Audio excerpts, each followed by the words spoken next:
మన ప్రభువును రక్షకుడైన యేసుక్రీస్తు పరిశుద్ధ కలిగిన నామములో ఈ ఆరాధనకు కూడి వచ్చిన మీ అందరికీ నా యొక్క హృదయపూర్వకమైన వందనాలండి.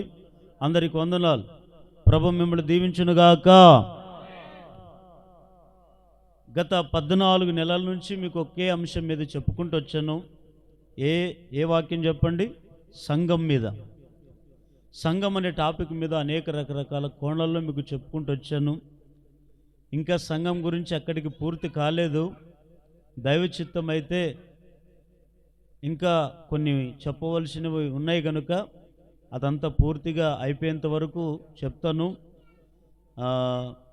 ఇది ఎలాగ చెప్తున్నాను మీకంటే బైబిల్ స్టడీ లాగా. ఎందుకంటే సంఘం సంపూర్ణత చెందాలి అంటే మర్మాలు చెప్పాల్సిన అవసరం లేదు. సంఘం ఎలా ఉండాలో దీన్ని మనం పాటించగలిగితే తప్పకుండా రాకళ్ళ సంఘము ఎత్తబడుతుంది. అందుకే ఇన్ని రోజులు నేను ఆ టాపిక్ మీద చెప్పుకుంటూ వచ్చాను. ఈరోజు కూడా సంఘం గురించి ఒక చిన్న వాక్యాన్ని నేను మీకు అందిస్తాను. తర్వాత ప్రార్థన చేసుకుని కూడికను ముగించుకుందాం.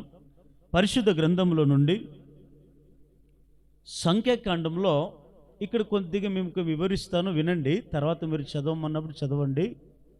అందరు నన్ను తలలెత్తి చూడండి. ఇశ్రాయేలు ప్రజలు ఐగుప్తు దేశంలో ఉన్నప్పుడు వారు బానిస బ్రతుకుతున్న జీవితం మనందరికీ తెలిసిందే కదా. వారి కష్టాలు కన్నీళ్ళు వచ్చినప్పుడు దేవునికి మొరపెట్టినప్పుడు దేవుడు మోషే అహరోన్ అనేటువంటి 2 వ్యక్తులను పంపించి ఐగుప్తు దేశానికి బానిస బ్రతుకుతున్న ప్రతి ఒక్కరిని విడుదల చేసుకొని పాలు తేనెలు ప్రవహించే దేశం వైపు దేవుడు వారిని నడిపించుకుంటూ వచ్చారు. అనేక అద్భుతాలు చూశారు. దేవుడు వారి జీవితంలో గొప్ప గొప్ప కార్యాలు జరిగించారు. అవన్నీ కూడా రుచి చూశారు. ఎర్ర సముద్రాన్ని దాటుంచారు. ఇట్లా ఒక్కొక్క వారి జీవితంలో అనేక ఆటంకాలు వారికి ఎదురైనప్పటికీ కూడా దేవుడు వారి వెంట ఉండి అనేక అద్భుతాలు వారి జీవితంలో జరిగించి పాలు తేనెలు ప్రవహించే దేశం వైపు తీసుకొని వెళ్ళాలని దేవుని కోరిక. అయితే ఈ ప్రజలందరూ కూడా మోషే అహరోను వీరిద్దరు కలిసి వారిని నడిపించుకుంటూ వస్తున్నారు. ఒక మందను నడిపించాలి అంటే ముందు ఎవరు అవసరమో తెలుసా? మందకి కాపరి అవసరం, నాయకుడు అవసరం. గొర్రెలు వెనుక నుంచి వస్తున్నాయంటే ముందు ఎవరు ఉంటారు? గొర్రెల ముందు కాపరి ఉంటాడు కదా. ప్రజలు వెనుక నుంచి నడుస్తూ ఉన్నారంటే వారు నడిపించేవారు ఎవరు ఉండాలి? ముందు నాయకుడు ఉండాలి కదా. ఈ మోషే నాయకత్వం వహించి వారు నడిపించుకుంటూ వస్తే ఇప్పుడు ఇక్కడ చూడండి, మీకు ఒక విచిత్రమైన మాట ఏమిటంటే ఈ ప్రజలకి దేవుడు ఎన్ని అద్భుతాలు చేసినా, ఎన్ని మహత్కార్యాలు వారి జీవితంలో చేసినా, ఎన్ని ఆటంకాలు ప్రాణాపాయం నుంచి వారిని దేవుడు తప్పించినా వారు ఎట్లాగైపోయారు తెలుసండి? చిన్న చిన్న సమస్యలకు, చిన్న చిన్న శోధనలకు వారు భయపడేవారు. చిన్న కష్టం వస్తే ఎవరిని తిడతారు? మోషేనా దేవుణ్ణే? దేవుని తిట్టరు. ఎవరిని తిడుతున్నారు? నాయకుడిగా ఉన్న మోషేని తిడుతున్నారు. ఎందుకంటే విడిపించేది ఎవరు? నీవు కదా మోషే అని మోషేను ప్రతి దానికి తిడుతుంటారు. మోషే పాపం ఆయన కూడా మనిషే కదండి. ఎంతవరకు తిట్టించుకుంటాడు ప్రజలతో? ఎంత సాత్వికుడైనా, ఎంత నెమ్మది పరుడైనా, ఎంత తగ్గింపు వ్యక్తి అయినా ఒకసారి కాకపోయినా ఒకసారి ఏమొస్తుందా వ్యక్తికి? వస్తుంది రాదంటారా? మనకు ఒక చిన్న మాట అంటే ఎంత కోపము కదా. కానీ మోషే ఎంత కోపాన్ని ఆయనకి రేపినా మనసు నిండా బాధపడుతూ కన్నీళ్లు గారుస్తూ 10 మందికి చూసేటట్లుగా ఏడవలేదు. కనుమరుగై ఏడ్చుకొని కళ్ళు దుడుచుకొని ముందు వచ్చి మరలా నాయకత్వంగా ఉండి వారు నడిపించినట్లుగా మనం చూస్తాం. ఓసారి ఈ ఇశ్రాయేలు ప్రజలందరూ కూడా గుంపునంత తీసుకుని వెళ్ళి ఒక కొండ మీద ఉన్నారు. కొండ మీద ఉంటే వీరికి దాహం వేసింది. ఆహారం అడిగితే దేవుడు ఆహారం ఇచ్చాడు. దాహం వేస్తే మోషేని అంటున్నారు, మోషే మాకు నీళ్ళు లేవు, మా పిల్లలు ఏడుస్తున్నారు, మా భార్య పిల్లలు ఏడుస్తున్నారు, మేము నీళ్ళు లేవు మోషే, మమ్మల్ని ఏమి తీసుకొని వచ్చి ఇక్కడ మధ్య నిలబెట్టావు అంటున్నారు. ఇప్పుడు మోషే ఏం చేయాలి? వారి దాహాన్ని తీర్చాలంటే ఆయన ఏమన్నా దేవుడా? కాదు కదా. అయితే మోషే ఏం చేశాడు తెలుసా? దేవునికి ప్రార్థన చేశాడు. దేవా ఈ ప్రజలు దాహం అడుగుతున్నారు ప్రభా, ఆ బండతో నువ్వు మాట్లాడు, ఆ బండను కొట్టొద్దు అంటాడు. అప్పుడు ఇక్కడ నేను మీకు చెప్పే మాట ఏమిటంటే, వీరు ఒక సమాజంగా సంఘముగా కూడుకొని ఒకే దగ్గర ఉంటూ ఒకే గుంపులో ఉంటూ వీరు ఏం చేస్తున్నారంటే, పలుసార్లు దేవునికి కోపం తెప్పించారు. రెండవది మోషకు కూడా కోపాన్ని. ఆ రోజు మోషే దేవుని మాట వినకపోవడానికి గల కారణమో ఏమిటో తెలుసా? ఇంకా ఆయనకి బ్రతుకునందు విసుగు పుట్టింది. ఈ నాయకత్వం లేకుంటే లేదు, నేనే అది నెమ్మది లేదు, నాకు వచ్చేది ఏమీ లేదని చెప్పి దేవుడు ఏం చెప్పాడు తెలుసా? నువ్వు బండతో మాట్లాడమంటే ఆ ఇశ్రాయేలు ప్రజల మీద ఉండే కోపాన్ని తీసుకొని ఏం చేశాడు తెలుసా? బండను కొట్టాడు. చదవండి సంఖ్యాకాండం 20వ అధ్యాయం 10వ వచనం. తర్వాత మోషే అహరోనులు ఆ బండ ఎదుట సమాజమును పోగు చేసినప్పుడు అతడు వారితో, ద్రోహులారా వినుడి, మేము ఈ బండలో నుండి మీ కొరకు నీళ్లు రప్పింపవలెనా అనెను. అప్పుడు మోషే తన చెయ్యి ఎత్తి 2 మార్లు ఆ కర్రలతో బండను కొట్టగా నీళ్లు సమృద్ధిగా ప్రవహించెను, సమాజమును పశువులను త్రాగెను. చాలా గట్టిగా హల్లెలూయా అని చెప్పండి. ఈరోజు అంశం పేరేమిటంటే, సంఘములో ద్రోహులారా వినుడి. చెప్పండి. నేను ఈ మాట చదివినప్పుడు నాకు కొన్ని మాటలు దేవుడు నా హృదయంలో పెట్టాడు. మోషేకి ఎందుకు దేవుని మాట, అన్నిసార్లు దేవుని మాట విన్న మోషే ఆ ఒక్కసారి ఎందుకు వినలేదు అని నేను ఆలోచన చేసినప్పుడు, ఇక్కడ మోషే దేవుని మాట వినకుండా ఉండడానికి గల కారణం ఎవరు తెలుసండి? ఆ ఇశ్రాయేలు ప్రజలే. ఎందుకంటారా?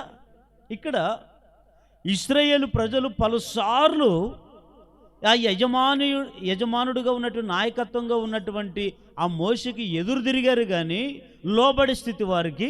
ఏం చెప్పాడు మోషే గురించి? మోషే భూమి మీద ఉన్నంత సాత్వికుడు భూమి మీద ఇంకొకరు.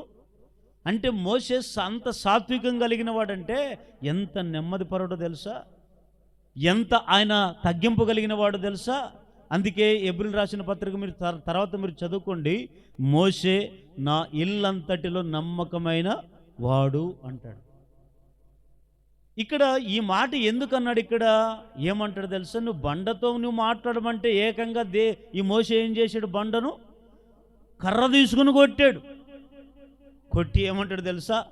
ద్రోహులారా వినండి, నేను ఈ బండల నుంచి మీకు నీళ్ళు రప్పింపాలా అంటాడు. ఇప్పుడు కోపం ఎందుకు వచ్చింది మోషేకు అంటే, వీరు దేవునికి ద్రోహం చేస్తున్నారు, నాయకునికి ద్రోహం చేస్తున్నారు. అయితే ఈరోజు సంఘములో కూడా చాలామంది ద్రోహులుగా ఉంటున్నారు. ద్రోహులు అంటే చెప్పండి. ద్రోహులు అంటే ఒక రకంగా చెప్పాలంటే, మన భాషలో చెప్పాలంటే మోసం చేసేవారే కదా, అంతేనా? ఈ సమాజంగా కూడుకున్నటువంటి వీరు ద్రోహులుగా ఎందుకున్నారయ్యా అని మనం ఆలోచన చేస్తే, దేవుని బిడ్డలారా, ఈ ప్రజలు దేవుణ్ణి ద్రోహం చేస్తున్నారు, ఆ ప్రజలను నమ్ముకున్న మోషేను ద్రోహం చేస్తున్నారు.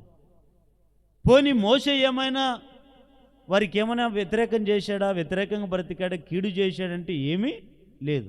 వారు నీళ్ళు అడిగితే నీళ్ళు ఇప్పించాడు, దేవునికి ప్రార్థన చేసి ఆహారం అడిగితే ఆహారం పెట్టించాడు. ఆ ప్రజలు ఏ విధంగా ఉండాలనుకుంటే అవన్నీ కూడా ఆ ప్రజల కొరకు అంత తగ్గింపు కలిగి ఉన్నాడు కదా. మరి ఏం ద్రోహం చేశాడు ఈ మోషే అంటే? ఏ ద్రోహం చేయలేదండి. ద్రోహం చేసిందంతా కూడా ఎవరు తెలుసా? ప్రజలు.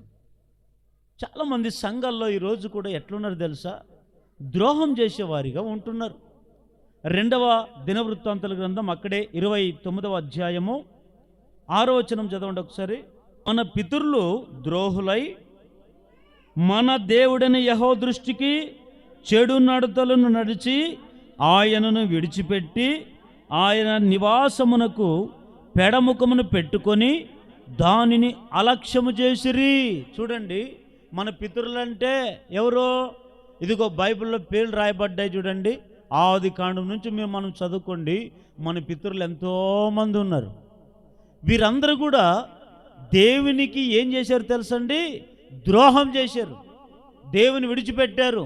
బాధలలో ఉన్నప్పుడు దేవుడా అని ప్రార్థించారు, కష్టాలలో ఉన్నప్పుడు మొర్రపెట్టారు, ఇబ్బందులు వచ్చినప్పుడు దేవునికి మొర్రపెట్టారు, వ్యాధులు వచ్చినప్పుడు దేవునికి మొర్రపెట్టారు. అన్ని విషయాల్లో దేవునికి మొర్రపెట్టినప్పుడు దేవుడు వాడు ప్రార్థన ఆలకించాడా లేదా?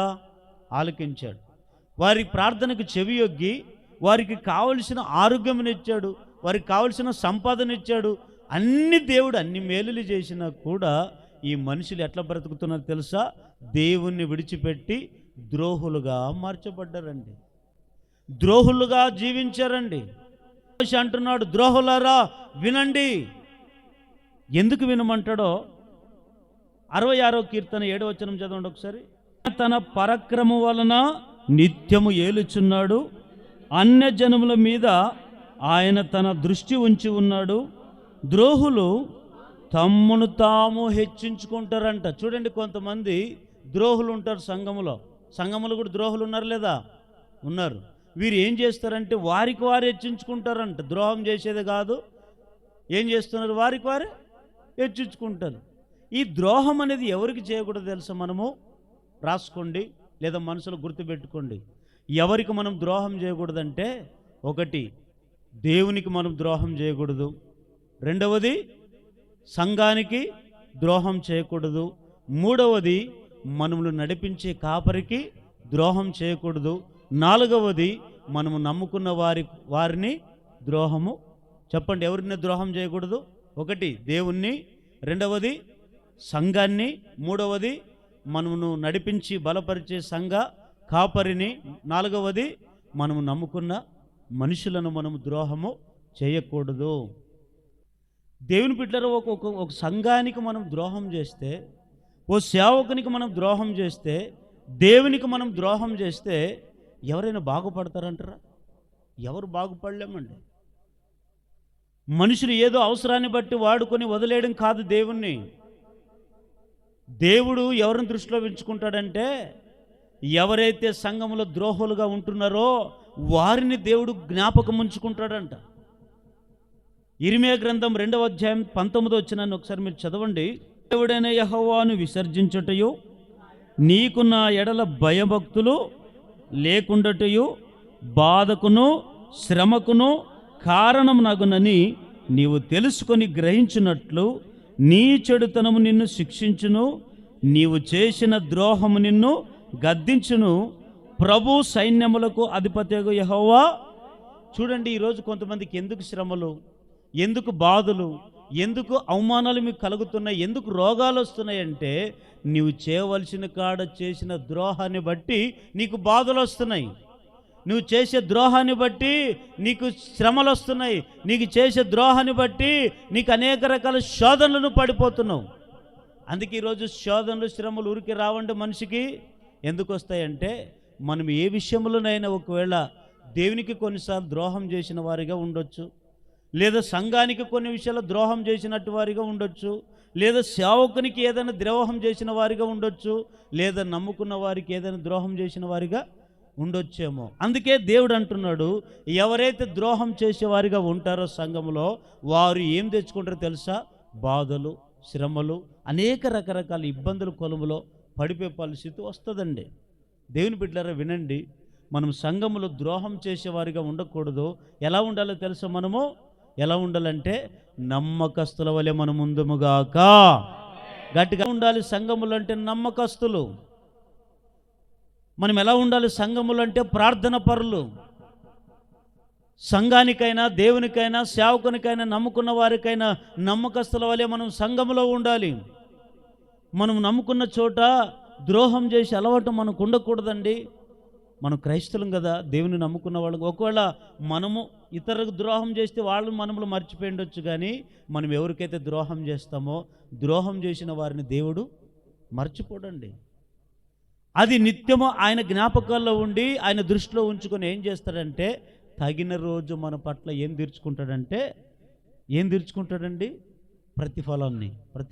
అయితే నేను మీకు ఒక 3 మాటలు చెప్పి నేను ముగిస్తాను. మరి సంఘములో ద్రోహులుగా కాకుండా నమ్మకస్తులుగా మనముంటే మెండైన దీవెనలతో మనం దీవింపబడతాం. వాక్యం అంటుంది, మీరు అన్ని విషయములలో నమ్మకమైన వానికి మెండైన దీవెనలు కలుగుతాయంట. ఎవరైతే సంఘములో నమ్మకస్తులుగా మనం స్థిరపడి దేవుని సంఘములో మనం ఉండగలిగితే దేవుడు ఏం చేస్తాడో తెలుసా? మనం ఇస్తాడు. ఎందుకంటే నమ్మకస్తులాగా మనం ఉన్నాం. ఆ దినాల్లో, మోసే ఉన్న దినాల్లో మన పితరులు పలుసార్లు దేవునికి ద్రోహం చేశారు, సంఘానికి ద్రోహం చేశారు. ఆ మోసేకు ద్రోహం చేసినందుకు చిన్న పిల్లలు కూడా దేవుడు చంపాడు. ఎవరి కారణం దీనికి? తల్లిదండ్రులు చేసిన పాపాన్ని పిల్లలు అనుభవించారు. తల్లిదండ్రులు చేసిన ద్రోహాన్ని పిల్లల తరం శపించబడ్డాయి. కానీ ఈరోజు మన పిల్లలు, మన కుటుంబం మనం బాగుండాలంటే మనం ఎట్లుండాలి? సంఘములో ద్రోహం చేసేవారిలాగా ఉందామా, లేదా నమ్మకస్తుల వలె మనం ఉందామా? చెప్పండి. నమ్మకస్తుల వలె మనం ఉందముగాక. గట్టిగా ఆమేన్ చెప్పండి. మరి ద్రోహం చేసేవారిని దేవుడు ఏం చేస్తాడు? మొదటి మాట చదవండి. 119వ కీర్తన 158వ వచనం. గట్టిగా చదవండి అందరూ.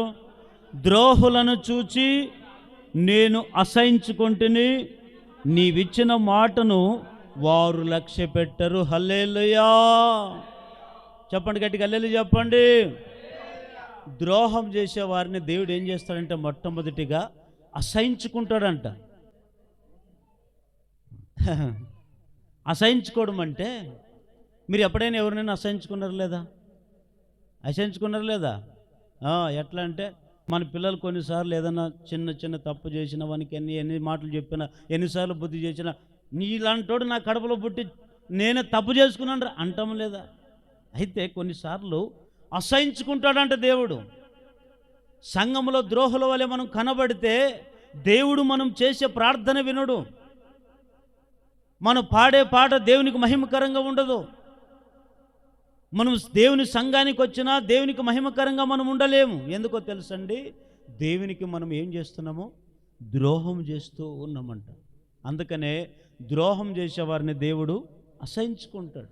దేనివల్ల తెలుసండి? మనుషులు నమ్మి కొన్నిసార్లు మనం అనుకుంటాం వారికి మనం తోడే ఉంటారు, వీళ్ళు మనకు తోడే ఉంటారు, వాళ్ళ కష్టాల్లో మనకు తోడే ఉంటారు, వీరు నమ్మకస్తుల్లాగా మనకు ఉంటారని కొన్నిసార్లు మనుషులు నమ్ముతాం. కానీ మనుషులు ఏం చేస్తారండి? ద్రోహం చేస్తారు. అందుకే వాక్యం అంటుంది, మనుషులు నమ్మట కంటే యెహోవాను ఆశ్రయించండి, రాజులు నమ్మట కంటే దేవుని నమ్ముకొని ఆయన ఆశ్రయించండి. ఎందుకు తెలుసా? దేవుని నమ్ముకుంటే దేవుడు నిన్ను మోసం చేయడు. దేవుని నువ్వు నమ్ముకుంటే దేవుడు నిన్ను మోసం చేయడు. ఏం చేస్తాడు తెలుసా? మరింతగా నిన్ను వృద్ధి చేస్తాడు, మరింతగా నిన్ను బలపరుస్తాడు. ఎక్కడ కృంగిపోయావో, ఎక్కడ అవమానపడ్డావో, ఎక్కడ నిందలు అనుభవించావో, ఎవరు నిన్ను చెడ్డవాళ్ళిగా నిన్ను చూస్తున్నారో వారు కళ్ళ ముందు నిన్ను హెచ్చిస్తాడు. కానీ ఎప్పుడైతే మనము మనుషులు నమ్ముకొని మనుషుల మాయలో పడిపోతామండి, అదే నమ్ముకున్న వ్యక్తులే ఒకసారి కాకపోయినా ఇంకోసారి ఏం చేస్తారు? ద్రోహం చేసి మనం వదిలి వెళ్ళిపోతారు. బైబిల్లో ఎంతోమంది యేసయ్యను ద్రోహం చేసిన వాళ్ళు శిష్యులు లేరంటారా? ఉన్నారు కదా. యూదా ఇస్కరియోతు యూదా యేసయ్యను ఏం చేశాడు? ద్రోహం చేశాడు లేదా? పేతురు కూడా ఏం చేశాడు? యేసయ్యను మోసం చేశాడు లేదా? ఏమని? కల్లుబుల్లు మాటలు చెప్పాడు. ఏ బోధకుడా, ఎవరు ప్రాణం పెడతారో నాకు తెలియదు కానీ నేనైతే నీ కొరకు అంటారా? కానీ యేసుప్రభు ముందే తెలుసు. ఏమని? నన్ను పట్టుకొని అపహసిస్తున్నప్పుడు, సెలవు వేస్తున్నప్పుడు నా గురించి నువ్వు తెలియదని 3 సార్లు నువ్వు అబద్ధాలు చెప్తావు. పేతురు అంటే కూడా నమ్మట్లేదండి. ఆఖరికి ఎప్పుడు తెలుసుకున్నాడు తెలుసా? యేసయ్య చెప్పినట్లుగా జరిగిన తర్వాత తాను పశ్చాత్తాపడ్డాడు. దేవుని దగ్గరకు వచ్చి పశ్చాత్తాపడి, ప్రభువా నిజంగా నువ్వు చెప్పింది నేను గ్రహించలేకపోయాను, నన్ను క్షమించమని దేవుని అడిగాడు. అలాంటి పేతురును ఒక గొప్ప దైవసేవకునిలాగా దేవుడు వాడుకున్నాడు. గట్టిగా హల్లెలూయా చెప్పండి. అయితే దేవుని బిడ్డలారా, కొన్నిసార్లు మనం ఏం చేస్తామంటే సంఘానికి ద్రోహం చేస్తుంటాం, లేదా సేవకులకు ద్రోహం చేస్తుంటాం, లేదా దేవునికి ద్రోహం చేస్తుంటాం. ఒకవేళ ద్రోహం చేసేవారిగా మనం ఉంటే దేవుడు ఏం చేస్తాడు? మనల్ని అసహించుకుంటాడు. ప్రకటన గ్రంథం 3వ అధ్యాయం 15వ వచనం చదవండి త్వరగా. ఈ మాట బాగా చదవండి. నీ క్రియలను నేను ఎరుగుదును, నీవు చల్లగానైనను వెచ్చగానైనను లేవు, నీవు చల్లగానైనను వెచ్చగానైనా ఉండినా మేలు, నీవు వెచ్చగానైనను చల్లగానైనా ఉండక నులువెచ్చగా ఉన్నావు కనుక నేను నా నోట నుండి ఇప్పుడు ఎవరిని అసహించుకుంటారో తెలుసా? సంఘములో కొంతమంది ఇక్కడ చల్లగా ఉండరు, ఏచ్చగా ఉండరు. అంటే ఇక్కడ పూర్తిగా లోకంలోనైనా ఉండరు, పూర్తిగా దేవుని నమ్ముకునైనా స్థిరత్వం కలిగి ఒక మంచి ప్రార్థన పరులాగానే ఉండరు. ఎలా ఉంటారో తెలుసా? నిలువెచ్చని స్థితి. అలాంటి వారిని ఏం చేస్తాడంటే దేవుడు అసహించుకుంటాడు. ఉమ్మేయడం అంటే నా నోటి నుండి థూ అంటాడా లేదా? అంటే దాన్ని ఎవరిని ఉమ్ముస్తాడంటే నిలువెచ్చని స్థితి. అంటే కొంతమంది అసహించుకునే స్థితిలాగా బతుకుతుంటారండి కొంతమంది. దేవుని బిడ్డలారా, మనం అలా ఉండకూడదండి. ఉంటే సంఘములు ఎట్లుండాలి? వెచ్చగానైనా ఉండాలి, చల్లగానైనా మనము ఉండాలి. ఈరోజు నిలువెచ్చని స్థితి. మందిరానికి వస్తున్నావు, అన్నీ బాగానే ఉంది, లోకపు ఆచారాలు మాత్రము. నిన్నెవరో రాఖీ పండుగ కదా, మన క్రైస్తవులే ఏం చేస్తున్నారు తెలుసా? ఏం కడుతున్నారు లేదండి?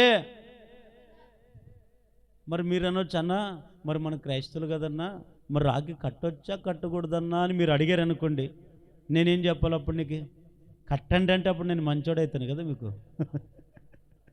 కట్టకూడదంటే కాదండి.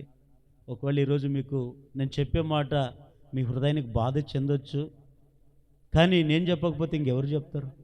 ఎవరైనా చెప్తారా మనకు లోకంలో? ఎవరు చెప్పరండి. కానీ చెప్పే మాట మన హృదయానికి తట్టుకున్నా పర్లేదు, గాయపడినా పర్లేదు, కానీ నేనేం చెప్తున్నానంటే నిలువెచ్చగా ఉండకూడదండి. అందుకే ఎందుకు ఉండకూడదని సేవకుడు చెప్తాడంటే, ఒకరోజు నిన్ను దేవుడు అసహించుకుంటాడు. అసహించుకున్న నిన్ను దేవుడు ఏం చేస్తాడంటే ఇంక నిన్ను దూరం పెడతాడు. నీ ద్వారా దేవునికి ఎలాంటి మేలు లేవు, ఏమి లాభం లేదు. అందుకేనండి సంఘములు ఉండాలంటే ఏమండి, నమ్మకస్తుల వలె మనం ముందుముగాక. 78వ కీర్తన 57వ వచనం. మా పితరుల వలె వారు వెనుకకు తిరిగి ద్రోహులైరి, జౌకిచ్చు విల్లు పనికి రాకపోయినట్లు వారు తొలగిపోయిరి. వారు ఉన్నత స్థలములను కట్టి ఆయనకు కోపం పుట్టించిరి, విగ్రహములు పెట్టుకొని ఆయనకు రోషము కలుగజేసిరి. దేవుడు దీన్ని చూచి ఆగ్రహించి ఇశ్రాయేలునందు బహుగా, ఇప్పుడు ఇశ్రాయేలు ప్రజలను దేవుడు ఏం చేసుకున్నాడంట? అసహించుకున్నాడంటండి. చాలాసార్లు అసహించుకున్నాడు. ఎందుకు అసహించుకున్నాడు తెలుసా? వారు మాట బాగుంది, వారి వేషం అంతా బాగుంది, కానీ వారు చేసే పనులే దేవునికి అసహించు. ఈరోజు కొంతమంది సంఘంలో బాగానే ఉంటారు, కొంతమంది చేసే పనులు బట్టి సేవకుడు కొన్నిసార్లు అసహించుకుంటాడు. అరే వీళ్ళ ఏంది ఇట్లున్నారు ఏంది అన్నట్టుగా ఉంటుంటారు. కొంతమంది అసహించుకుంటారండి. అసహించుకునే పనులు మనం చేయకూడదండి. ఏం చేయాలి తెలుసా? ఎప్పుడు నా బిడ్డ ప్రాణం పోయినా పలానా ద్రోహం చేయడు అనేటువంటి ఆ నమ్మకాన్ని మనలో అందరిలో పుట్టునుగాక. విలాప వాక్యములు 2వ అధ్యాయం 7వ వచనం. ప్రభు తన బలిపీఠమును విడనాడెను, తన పరిశుద్ధ స్థలమునందు ఎందుకు అసహించుకున్నాడు? కొన్నిసార్లు దేవుడు మందిరాన్ని వదిలిపెట్టి పోతాడు. దేవుడు ఉండే మీరే ఉండండి నేనే పోతానని పోతాడు. ఈ మాట బాగా అందరూ బాగా వినండి, గట్టిగా హల్లెలూయా చెప్పండి. ఇంకోసారి గట్టిగా హల్లెలూయా చెప్పండి.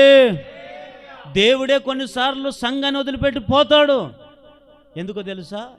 మనం చేసే పనిని బట్టి దేవుడు బలిపీఠాన్ని వదిలిపెట్టి ఇంక మీరే ఉండండి, నా మందిరంలో మీరే సర్వం చేసుకోండి, నేనే పోతానని పోతాడు. కొన్ని సంఘాల్లో దేవుడు అలాగే శీలోహు ప్రార్థన మందిరం ఉంది ఒకటి. ఆ శీలోహు ప్రార్థన మందిరం ఒకప్పుడు అక్కడ స్వస్థత జరిగేది, గర్భఫలం లేకపోతే గర్భఫలం కలిగేది. ఏ బిడ్డ వచ్చి కన్నీళ్ళతో ప్రార్థన చేసుకుంటే వెంటనే దేవుడు ఆలకించాడు. అట్లాంటి సంఘములో దేవుడు ఉన్నప్పుడు అనేక అద్భుతాలు జరిగాయి. మరి రాను రాను ఆ సంఘములు ఎందుకు కార్యాలు జరగట్లేదంటే దేవుడు ఆ సంఘాన్ని అసహించుకున్నాడు. వారు చేసే హేయ క్రియలను బట్టి ఏలి కుమారులు అక్కడుండి దుర్మార్గమైన పనులు చేశారు. అక్కడ అనేక రకాల చేయడానికి కార్యాలు చేశాడు. అందుకే దేవుడు ఆ సంఘాన్ని అసహించుకున్నాడు. లవోదికన సంఘాన్ని దేవుడు అసహించుకున్నాడు. ఈరోజు ఎందుకు అలాగ దేవుడు అసహించుకుంటాడంటే మనం చేసే ప్రవర్తన సంఘములో దేవునికి కొన్నిసార్లు అసహ్యాన్ని పుట్టిస్తున్నాయి. దేవుడు ఎప్పుడు మనల్ని అసహించుకోకూడదండి. దేవుడు మనం ఎప్పుడు ఆయన కనికరం ఉండాలి, ఆయన కృప మన మీద ఉండాలి. ఆయన కనికరము తరతరముల మీద, మన పిల్లల మీద, మన సంఘం మీద నిలిచి ఉండునుగాక. దేవుడు ఒకసారి యోహాను సువార్త 2వ అధ్యాయం మీరు తర్వాత చదువుకోండి. అక్కడ యెరూషలేములో ఒక ప్రార్థన మందిరం ఉంది కదా. ఆ మందిరంలో ఏం జరగాలి? వాస్తవానికి దేవాలయంలో ప్రార్థన జరగాల వద్దా?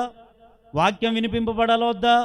అక్కడ ప్రార్థన జరుగుతున్న ఆ సంఘములో ఏం పెట్టారు తెలుసా? కొంతమంది వ్యాపారం పెట్టారు. కోళ్ళ వ్యాపారము, ఎద్దుల వ్యాపారము, పావురాల వ్యాపారం పెట్టుకొని ఆ సంఘములో ఉంటే అప్పుడు దేవుడు ఆ సంఘానికి చూశాడు. ఆ దేవాలయానికి వచ్చి చూస్తే ఆ దేవాలయంలో ఆరాధన జరగట్లే, ఆ దేవాలయంలో ప్రార్థన జరగట్లేదు. ఏం జరుగుతుందో తెలుసా? ఆ దేవాలయాన్ని వ్యాపారపు ఇల్లుగా, చదవండి యోహాను సువార్త 2వ అధ్యాయం 14వ వచనం చదవండి, అర్థమవుతుంది.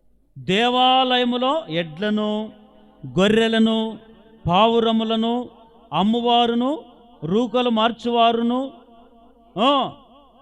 త్రాళ్లతో కొరడాలు చేసి గొర్రెలను, ఎడ్లన్నిటిని దేవాలయముల నుండి తోలివేసి, రూకలు మార్చివారి రూకలు చల్లివేసి, వారు బల్లలు పడద్రోసి, పావురములు అమ్మువారితో వీటిని ఇక్కడ నుండి తీసుకొని పొండి, నా తండ్రి ఇల్లు.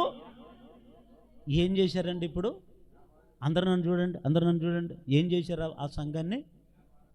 ఈరోజు కూడా సంఘాల్లో వ్యాపారాలు చేయట్లేదా? చేస్తున్నారు లేదా?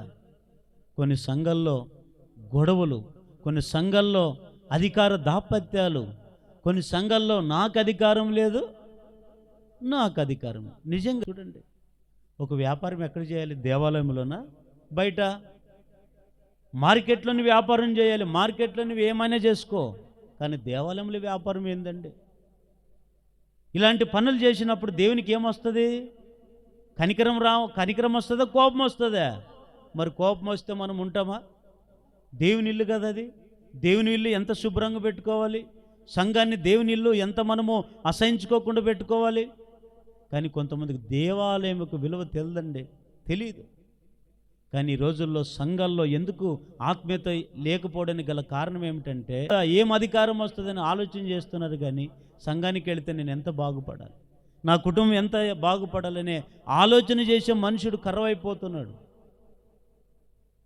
దేవుని బిడ్డలారా, అందుకనే ఇప్పుడు ఎవరైతే సంఘంలో ద్రోహులుగా ఉంటారో దేవుడు ఏం చేస్తారంటే మొట్టమొదటిగా వారిని అసహించుకొని దేవుడే ఆ సంఘాన్ని వదిలిపెట్టి వెళ్ళిపోతాడు. ఎంత బాధకరమో కదండి, ఎంత బాధకరమో కదా. దేవుడు వదిలిపెట్టిపోతాడు. మీరే చూసుకోండి, అయినా మీరే ఉండండి, నేనే పోతానండి, దేవుడే వెళ్ళిపోతాడు. అందుకని కొన్ని సంఘాల్లో దైవ కార్యాలు ఉండవు. ఏముంటాయి అక్కడ? సంఘంలో దయ్యపు కార్యాలు ఉంటాయి. ఏముంటాయి? దయ్యపు కార్యాలు. కొంతమంది అంటారు, ఈ చర్చికి వేదానికంటే ఇంట్లో కూర్చునేది అనుకుంటారు. ఎందుకు? కొందరు ప్రవర్తించే ప్రవర్తన బట్టి కొందరు నిరాశ చెందుతారండి. రెండో మాట, ఒకటి అసహించుకుంటాడు ద్రోహం చేసేవారిని. రెండవది ఏం చేస్తాడంటే, విలాప వాక్యములో 3వ అధ్యాయము 42వ వచనం చదవండి. ఈ మాట అందరు చదవండి గట్టిగా. మేము తిరుగుబాటు చేసిన వారము, ద్రోహులము, నీవు మమ్మను క్షమింపలేదు. నేను చెప్పినట్లు మీరు చెప్పండి, బాగుంటుంది. మేము తిరుగుబాటు చేసిన వారము, ద్రోహులము. అందరు ఇట్లానండి, ఇట్లా పెట్టుకో. ద్రోహులము, నీవు మమ్మును క్షమింపలేదు. దేవుడు ఎందుకు క్షమించాడంటే, కొన్నిసార్లు మనం సంఘంలో ఎట్లున్నాము? ద్రోహం చేసేవారిగా ఉన్నాం గనుక దేవుడు ఏం చేయట్లేదు, మనల్ని క్షమించట్లేదు. ప్రతి మనిషికి క్షమాపణ అవసరమా లేదా? వింటున్నారా? ప్రతి మనిషికి క్షమాపణ అవసరమా కాదా? ఆఖరికి ఏ వ్యక్తి అయినా ఏదైనా చేయని పని చేసి కోర్టుకి ఎక్కాడనుకున్న వ్యక్తిని ఆఖరికి ఉరిశిక్ష వేసేటప్పుడు కోర్టు ఏం చేస్తుంది? ఆఖరికి కోర్టు ఏం చేస్తుందంటే, ఆ వ్యక్తి చచ్చిపోయే వ్యక్తికి ఒక అవకాశం ఇస్తుందంట. ఏ అవకాశమో? క్షమాభిక్ష. ఏం పెట్టాలా? క్షమాభిక్ష. అంటే ఆ వ్యక్తి, అయ్యా ఇక నుంచి నేను చేసిన ఈ పొరపాటును నేను చేయను అని ఒక అవకాశం ఇస్తుందంట. ఉరిశిక్ష ఎందుకేరో తెలుసా? తొందర కోర్టు ప్రతి మనిషికి ఒక అవకాశం అనేది ఉంటుంది. కానీ ఈ ద్రోహం చేసి చేసి చేసి చేసి ఎంత ద్రోహం చేసినా దేవునికి కోపం వచ్చిన తర్వాత ఏం చేస్తాడు తెలుసా? ద్రోహం చేసి అన్ని ద్రోహం చేసిన తర్వాత దేవుని దగ్గరికి వచ్చి, దేవా నన్ను క్షమించమంటే క్షమిస్తాడా? క్షమించాడండి. కొన్నిసార్లు కొందరు చేసిన పొరపాట్లను, కొందరు చేసిన ద్రోహాన్ని దేవుడు క్షమించడు. కానీ ఇది కృపాకాలం గనుక కొన్నిసార్లు దేవుడు ఎంతటి ఘోరమైన పాపినైనా క్షమిస్తాడు. కానీ క్షమిస్తాడని చెప్పి అలాగే ద్రోహం చేసుకొని బ్రతకొచ్చా? తెలుసో తెలియక ద్రోహం చేశాం, తెలుసో తెలియక సంఘానికి ద్రోహం చేశాం, తెలుసో తెలియక దేవునికి ద్రోహం చేశాం, తెలుసో తెలియక నమ్ముకున్న వారికి ద్రోహం చేశాం. కానీ మనము వారిని పశ్చాత్తాపడగలిగితే, మనము క్షమించమని అడగగలిగితే తప్పకుండా ఏం చేస్తాడు దేవుడు అంటే క్షమిస్తాడు. మనం అలాగే తెలిసి సంఘానికి, దేవునికి, సేవకునికి ద్రోహం చేస్తే దేవుడు క్షమించడండి. కొన్నిసార్లు మనం అంటాం కదా, ఏమని? దేవా మమ్మల్ని క్షమించనైనా తెలుసో తెలియక. ప్రార్థన ఎట్లా చేస్తామంటే తెలుసో తెలియక.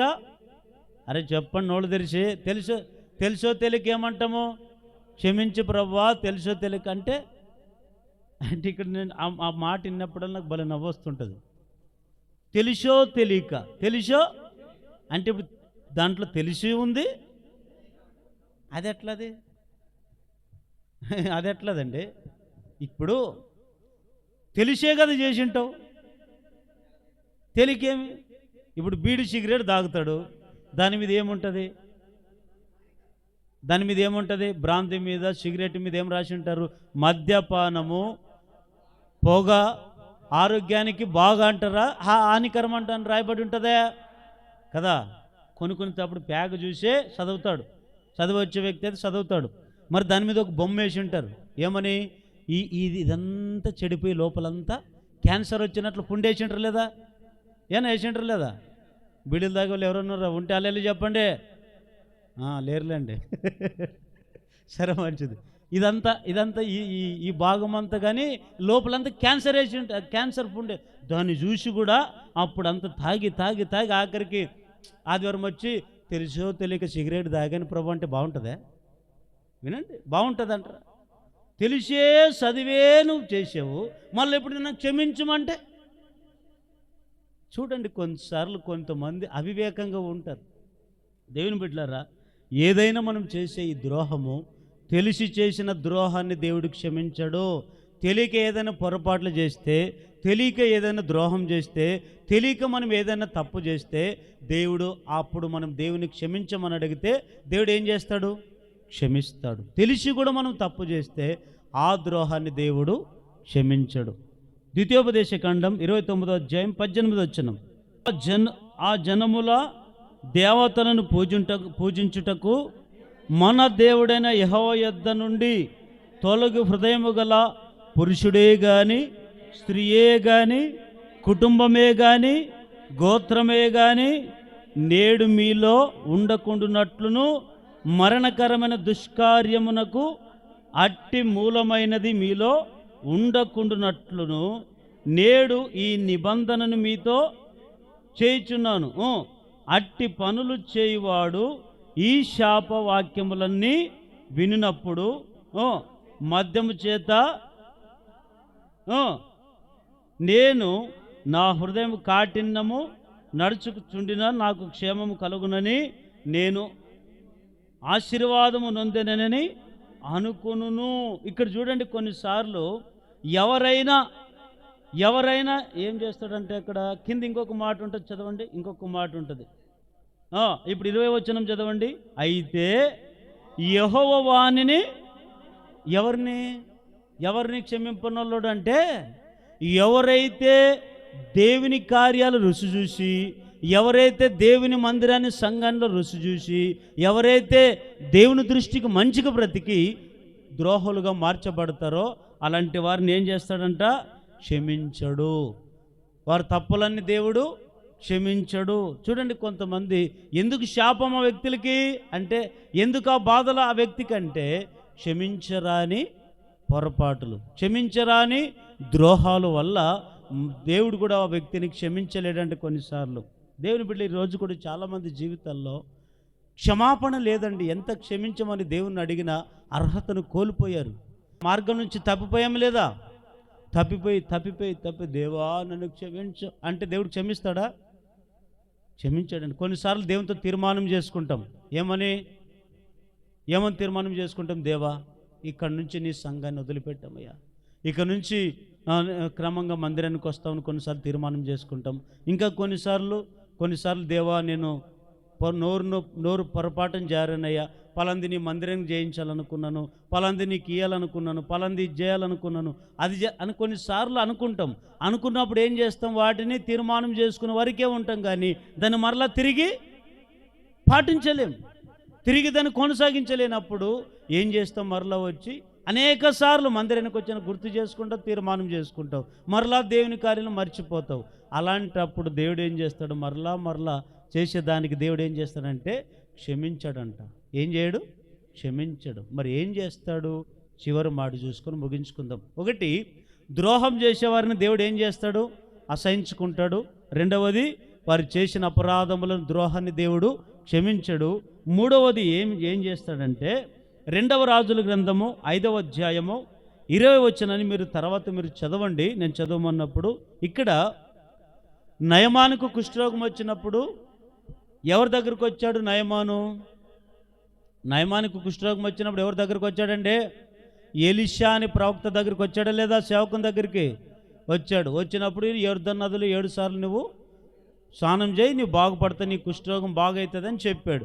వెంటనే 7 సార్లు స్నానం చేసి మునిగి లేచే లోపల ఏమైపోతుంది? ఆయనకి కుష్ఠరోగం అంతా బాగుపడతాడు. బాగుపడిన వెంటనే ఎక్కడికి వస్తాడు నయమాను?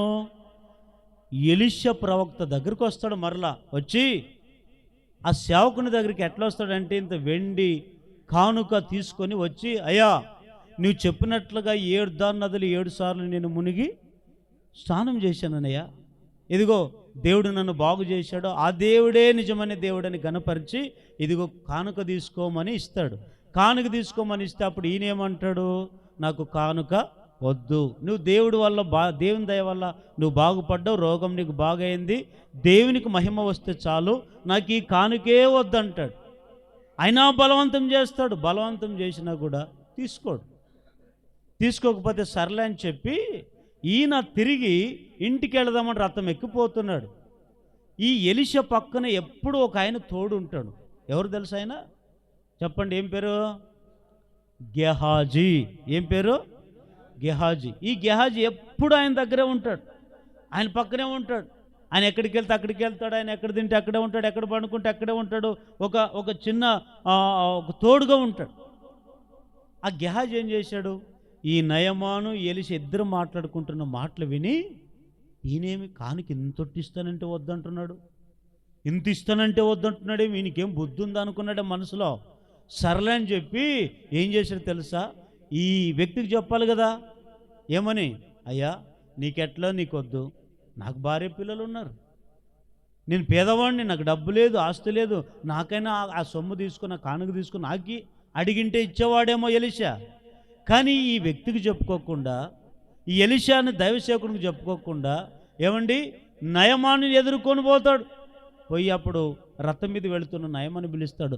అయ్యా రాజా నయమాను గారు అని కేక పెడతాడు. వెంటనే రథాన్ని నిలిపి, చెప్పు గెహాజీ ఎందుకు వచ్చావు అని అడిగాడు. అడిగితే అప్పుడు అంటాడు ఈ గెహాజీ, అయ్యా ఇప్పుడే అబద్ధం చెప్తాడు. ఒక అబద్ధం ఏమని? ఇప్పుడే ఎఫ్రాయిము నుండి ఇద్దరు మనుషులు వచ్చారు, వారికి ఇంత కానుక బట్టలు కావాలంట, మా సేవకుడు నన్ను పంపించాడు. చూడండి ఎంత ఘోరమైన పాపం, ఎంత నమ్మక ద్రోహం. చెప్తే అప్పుడు ఆయన ఏం చేసే ఆయనకేం తెలుసు? నయమానికి నిజంగా పంపించుంటాడేమో అనుకుని ఉంటాడు. అనుకున్నప్పుడు ఏమంటాడంటే, సర్లే ఎంత కావాలి నీకు? తీసుకో, 2 సంచులు బట్టలు, వెండి, బంగారు తీసుకోపో. తీసుకొని అవన్నీ కూడా మోసుకొని ఎక్కడికి వచ్చాడు తెలుసా? ఈ గెహాజీ ఇంట్లోకి వచ్చి దాచిపెట్టి మళ్ళీ ఏమి తెలియనట్లుగా వచ్చి ఎక్కడ నిలబడ్డాడండి? ఎలీషా గారి దగ్గర నిలబడ్డాడు. ఇక్కడ ఎలీషా ఎట్లాంటి వాడంటే మామూలు దైవసేవకుడు కాదు, దైవ ఆవేశం, దైవ జ్ఞానంతో నింపబడిన వ్యక్తి, దేవుని ఆత్మతో నింపబడిన వ్యక్తి, ఏలియా ఉన్న ఆత్మ పొందుకున్నటువంటి వ్యక్తి. ఆయనకి ఎవరు చెప్పాల్సిన అవసరం లేదు, ప్రతి దాన్ని పసిగడతాడు. ఎవరు ఎట్లుంటారు, ఎప్పుడు ఎక్కడికి వెళ్తారు, ఎవరు ఎక్కడ ఉంటారు, ఎప్పుడు ఎట్లా మాట్లాడతారు, ఎవరు ఎట్లా వస్తారు, ఇవన్నీ కూడా తెలుసు. సేవకుడు అంటే ఒక మామూలోడు కాదు. లోకానికి చిన్నవాడు కావచ్చు, అడుక్కుని తినేవాడు కావచ్చు, కానీ దైవ జ్ఞానంతో నింపబడిన సేవకునికి దేవుడు అన్ని మర్మాలు బయలుపరుస్తాడు. సంఘంలో మనుషులు చెప్పకపోయినా పర్లేదు, ఎవరు చెప్పకపోయినా పర్లేదు, కానీ దేవుడు సేవకునికి ఆత్మ ప్రేరేపణ కలుగజే. నీ గొర్రె ఈ వారం వీళ్ళు లేదు, ఏడుంది, ఆ చర్చికి పోయి చూడు. నువ్వు బాప్తిసం ఇచ్చిన ఆమె, బాప్తిసం ఇచ్చిన ఆయన ఇదిగో ఈరోజు మార్కెట్కి పోయాడు చూడు. పలానా మనిషి అక్కడికి వెళ్ళి వ్యాపారం చేయడానికి పోయినాడు అని దేవుని ఆత్మ దైవ సేవకుని ప్రేరేపిస్తుందండి. నా విషయం చెప్పాలంటే, ఒకటి, మీరు నమ్మండి నమ్మకపోండి, నేను సేవకుడు అవుతానని నా కలలో కూడా నేను అనుకోలేదు. డాక్టర్ కావాలి, ఇంకా చదవాలి, బిల్డింగ్లు కట్టాలి, కార్లు కొనాలి, ఇట్లా పెద్ద పెద్ద, నాకు చూడు ఉండేదే ఇంత, ఎన్ని ఆలోచనలు. పొట్టోనికి చెప్పండి, పొట్టోనికి పుట్టుడు బుద్ధులంట. ఒక ఆలోచన కాదు నాకు. దేవుడు ఊకే ఉంటాడా? అప్పటికే పిలుస్తున్నాడు, సేవకురా సేవకురా సేవకురా అని దేవుని మాటలు ఎక్కడే. ఇంకా దేవుడు ఎట్లా నలగొట్టాడు, మొత్తానికి నలగొట్టి తన్నిగి అన్నీ తీసుకొని అప్పుడు ఇట్లా చేశాడు. ఇప్పుడు అర్థమవుతుంది, సేవ అంటే ఇట్లనా అని. కానీ ఒకటి, దేవుని అడిగాను, ప్రభువా, పనికి రాని నన్ను, ఎక్కడో తిరిగి పడుతున్న నన్ను సేవకు పిలిచాం, మంచిదే, కానీ సేవ చేయాలంటే గుండె నిండా ధైర్యం ఉండాలి, ఓపిక ఉండాలి, సహనం ఉండాలి, ఇవన్నీ ఉండాలి కదా. వీటితో పాటు నాకు ఒక వరమే. ఏ వరమో తెలుసా? ఒకటి, ఎవరు తల మీద చేపెట్టి ప్రార్థన చేసినా వారిలో ఉన్న దయ్యాలు, రోగాలు, సమస్యలు అన్నీ తొలగిపోయే వరమే. అంతేగాని ఖర్చుపు లేసేది ఇట్లాంటి పనికిరాని వద్దు. ఒకళ్ళు అట్లా ఇస్తే అనుకో, రేపొద్దు నిన్నే అవమానపరుస్తారు. రోగం బాగా అయితే దేవుడు అని కొలుస్తారు. మనుషులు మామూలులా, జనులు మామూలులా. మనుషులను చదువుతారు. మేము బైబిల్ చదివితే మీరెవరు చదువుతారు? నన్ను చదువుతారు. అంతే కదా. మేము బైబిల్ చదివితే మీరెవరు చదువుతారు? మమ్మల్ని చదువుతారు. ప్రభా, ఇట్లాంటి వద్దు. బైబిల్లో ఉండేటి ప్రకారమే నాకు వరమే, ఒక వరం. ఎవరు తల మీద చేయనబెట్టి ప్రార్థన చేయని వారిలో ఉండే దయ్యాలు తొలగిపోవాలి, అపవిత్రత తొలగిపోయి, అది ఇచ్చాడు. రెండవ వరం ఏమడిగానంటే, ఒక్క వరం, ఏ వ్యక్తి అయినా పిలిస్తే సేవకు, అంటే ఎవరైనా పిలిస్తే వెళ్ళి వాక్యం చెప్తా, అనవసరంగా వెళ్ళను. రెండవది దాంట్లోనే ఏమిటంటే, ఎవరు పిలవకపోయినా దేవుడు ప్రేరేపిస్తే పిలవకపోయినా వాళ్ళ ఇంటికి, ఇది నా మనసులో పెట్టిన భారం. కొన్నిసార్లు వాళ్ళు అసహించుకుని ఉండొచ్చు, ఏమైనా అనుకుని ఉండొచ్చు, కానీ దేవుడు నా మీద పెట్టిన, సేవకునిలో పెట్టిన భారం ఏమిటో తెలుసా? ఒక ఆత్మ ప్రేరేపణ ఉంటుంది. ఈ ఎలీషాకు కూడా ఏం ప్రేరేపణ తెలుసా? ఆత్మ ప్రేరేపణ. గెహాజీ వచ్చి అంత ద్రోహం చేసి, నమ్మక ద్రోహం చేసి వచ్చి నిలబడి నాకేం తెలియదు అన్నట్టుగా ఉన్నాడండి. కానీ అది ఎవరికి తెలుసుకున్నాడు? ఈ గెహాజీ సేవకుని దగ్గరికి రాకముందే దేవుడు బయలుపరిచాడు. నీ పక్కనే ఉండి తిని నీ దగ్గర పడుకున్న గెహాజీ నయమన్ దగ్గరికి వెళ్ళి డబ్బుకు ఆశపడి అవన్నీ తీసుకొని వచ్చి ఇంట్లో పెట్టి వచ్చాడని ఆత్మ ప్రేరేపించిందండి. వెంటనే సేవకుడు అడిగాడు, గెహాజీ ఎక్కడికి వెళ్ళావును? పోనీ అప్పుడన్నా ఒప్పుకున్నాడా? అయ్యా రాజా, నువ్వు అడిగితే నువ్వేమని కోపగించుకుంటావేమని నయమగన్ దగ్గరికి వెళ్ళి డబ్బులు సంచి తెచ్చుకున్నానండి, పేదవాడినండి అనొచ్చు కదా. ఆ మాట ఏం కాదంటాడు ఆయన. సర్లేరా బాబు బతుకంటాడు. ఆ మాట కూడా నేను ఎక్కడికి పోలేదండి అంటున్నాడు. చూడండి ఎంత ద్రోహమో తెలుసా. అప్పుడు అంటాడు ఎలీషా, నయమాన్, నీవు నయమాన్ గారి దగ్గరికి వెళ్ళి వెండి బంగారు బట్టలను తీసుకొని నీ ఇంట్లో దాచిపెట్టి వచ్చినప్పుడు నా మనసు నీతో పాటు.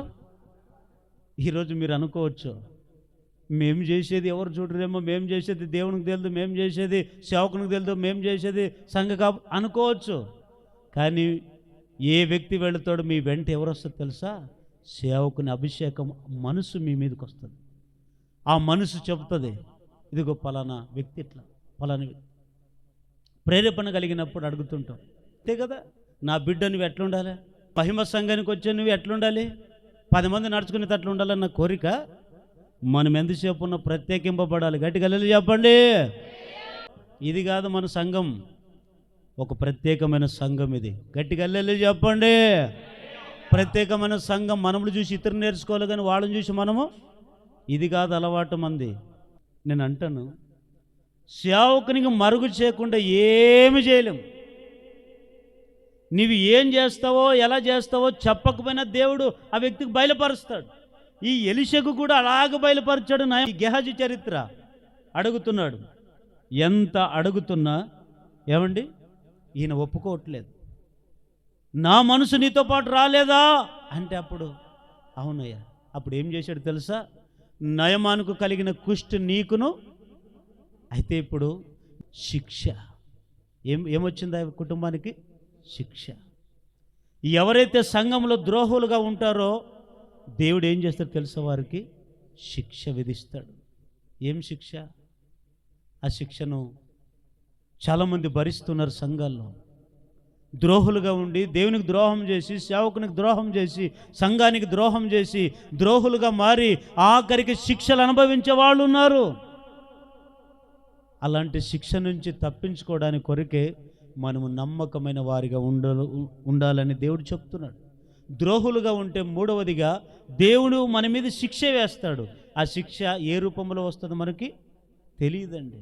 దేవుని బిడ్డలారా, ఈరోజు దేవుడు చెప్తున్న మనతో మాట ఏమిటంటే, ఈరోజు చాలామంది ద్రోహం చేస్తూ ఏం చేసుకున్నారు తెలుసా? సంఘాలను ద్రోహం చేస్తూ శిక్షను అనుభవిస్తున్నారు. ఆ శిక్ష మన వారికే కాదు, చాలామంది వారు. కయీను హేబెలు ఉన్నాడు, తమ్మునికి ద్రోహం చేశాడు లేదా? చేశాడు లేదా? నమ్మించి ఏం చేసుకున్నాడు? ఆయన చంపాడు. చంపిన తర్వాత ఏం తెచ్చుకున్నాడు? ఆశీర్వాదం తెచ్చుకున్నాడా? ఆఖరికి శాపం. ఈరోజు సంఘములో కూడా కొంతమంది తెలిసి తెలిసి తెలిసి తెలిసి ద్రోహం చేయడం వల్ల ఏమొస్తుందో తెలుసా? మూడవదిగా మనకి శిక్ష, అంటే శాపం వస్తుంది, శపించబడతాం. అందుకే శాపం నుంచి తప్పించబడాలి అంటే ఒకటి, సంఘములో మనం ఎట్లుండాలి? ద్రోహం చేసేవారిగా ఉండాలా? నమ్మకస్తుల వలె మనం ఉందామా? నమ్మకస్తుల వలె మనం ఉందుముగాక. గట్టిగా ఆమేన్ చెప్పండి. మోషే అన్నాడు, ద్రోహులారా వినండి అని చెప్పి. ఇప్పుడు ద్రోహం చేసేవారికి ఏం చేస్తారంటే దేవుడు ద్రోహం చేసేవారిని ఏం చేస్తాడు? ఒకటి, అసహించుకుంటాడు. రెండవది క్షమించాడు, వారు చేసే ద్రోహాన్ని బట్టి క్షమించాడు. మూడవది శిక్ష వేస్తాడు. వీటి నుంచి మనం తప్పింపబడాలంటే మనం ద్రోహులుగా ఉండకూడదు. ఎట్లుండాలండి? నమ్మకస్తుల వలె నిత్య రాజ్యానికి చేరినట్లుగా మనమందరం రూపాంతరము చెందుదుముగాక.